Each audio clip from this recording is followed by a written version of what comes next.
Hi everyone, and welcome to the first episode of Jessica's Chosen One. Every week, I'll have a new special guest on the show, and we'll be talking about their favorite and most relatable headline of the week. So, I'm Jessica Lee. And I'm Kyle Rayleigh.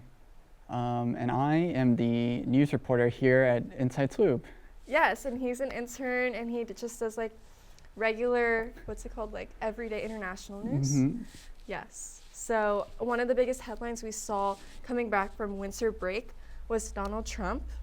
Yeah. And so he's made a lot of new promises, but now that he's in office, he's issued, again, more than a dozen executive orders, and that's part of his goal to drain the swamp.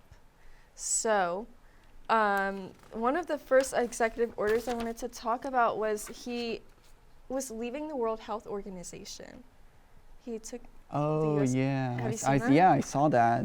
And so he just signed the order to get us to exit the World Health Organization. It basically means that the U.S. is going to leave the organization in 12 months,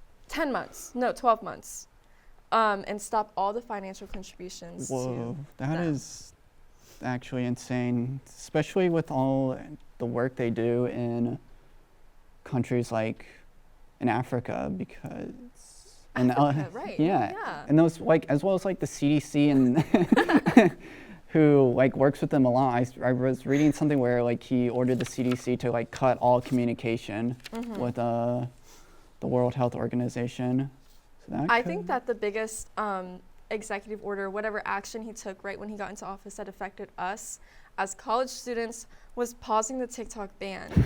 Do you have TikTok? I don't have TikTok. Oh my gosh, another one who doesn't have TikTok. I have TikTok. I think I would have done fine without TikTok, but I mean, it was less than 24 hours. And yeah, I know a lot of people who suffered, who went online to complain, but I mean, I'm glad that it's back and he's, supporting our freedom. Yeah, I think it's not bad. I mean, I'm not that big of a fan of TikTok, but I'm not a fan that the reasoning behind it getting banned is just because it's Chinese. That's kind of weird. And I know that you like Asian American culture, right? I do. I'm a big fan of the food. I love the history, so.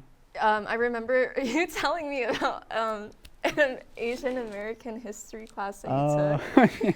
And it's always stuck with me that you really like Asian people.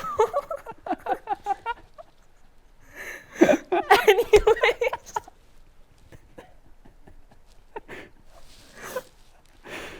Speaking of loving other cultures, Donald Trump is also ending birthright citizenship. So it's again with these deportations. This is a heavier note than what we were just talking about, but if people are born in America, they're not going to be able to be a citizen if their parents are immigrants or not documented. Yeah, that's really weird how he's gonna, how is he gonna enforce that? Are people who are already citizens through birthright, let's say me and my dad, are they just grandfathered in? Okay, we're gonna stay, or do we need to take something in? Because my mom and my sister, they're immigrants, but now they're citizens. So are they gonna get that taken away? Are they gonna have to go back and take some tests? How are they gonna enforce that? And also for babies being born, are they not going to be citizens when they're born? Exactly. is there some documentation or process they're going to have to go through? No, right. It's really weird. One of the most recent things that he's done was the detention center in Guantanamo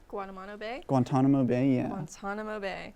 That's supposed to hold up to 30,000 immigrants. I think what they're going to do is just crowd these centers as they try to deport them. I remember Colombia also, for a short period of time, told Donald Trump he wasn't going to be, or they weren't going to be accepting any of the deportees.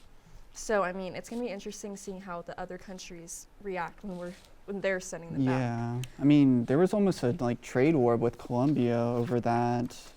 So who knows what's going to happen with countries that are a bit more powerful than Colombia, Exactly. China or Russia or the EU. Yeah. Right. But on a lighter note, all these promises and executive orders and actions are making me think about our New Year's resolutions. It's a big topic in our little lab about the resolutions that we're upholding this year. So what is your New Year's resolution? My New Year's resolution is to be more active and exercise more. I have been pretty out of shape since I've been in college, but now I've been running more. I like run once a day. I do about like a 3K or like 2.5 miles around the trail here at UNF.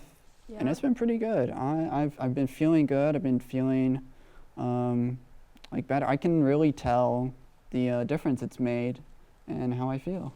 Kyle Rayleigh, more like Kyle Runny. But, my New Year's resolution is similar. I want to be healthier. I want to, what's it called? Keep my peace, not entertain things that don't deserve to be entertained, And, yeah. And also to keep going with this show and make it the best show of the semester. So, anyways, that's all we have for today. Make sure you check out Inside Swoop on our social medias to catch up on some of Kyle Rayleigh's reports. I'm Jessica Lee. And I'm Kyle Rayleigh. And we'll see you next time.